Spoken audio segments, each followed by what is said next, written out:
Okay, reason వచ్చేసి ఒక నిమిషం అందరు వెయిట్ చేయాలా నీకోసం. తీస్తేనే కదా మాట్లాడేది. నువ్వు నీ ఓవర్ యాక్షన్ ఈ ఇంట్లో నాకు అసలు నచ్చలేదు. నువ్వు వచ్చినదే లవ్ కంటెంట్ కోసం. చెప్పానా నేను లవ్ చేస్తున్నాను, లవ్ చేసుకొని తిరుగుతున్నాను అని. బిగ్ బాస్ నేను డైరెక్ట్ నామినేట్ రీతూ చౌదరిని చేస్తున్నాను. ఆయేషా నామినేషన్ గురించి మీరేమైనా చెప్పాలనుకుంటున్నారా?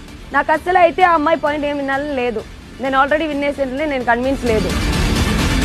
నాకు అనిపించినది నేను చూసి తప్పు అని అంటున్నా. నీకు యాటిట్యూడే నీకు. అరగెంచి నీ గేమ్ స్ట్రాటజీ నాకు నచ్చలేదు అని చెప్పాను నేను. బిగ్ బాస్ 9 ఈ రోజు రాత్రి 9:30 నిమిషాలకు.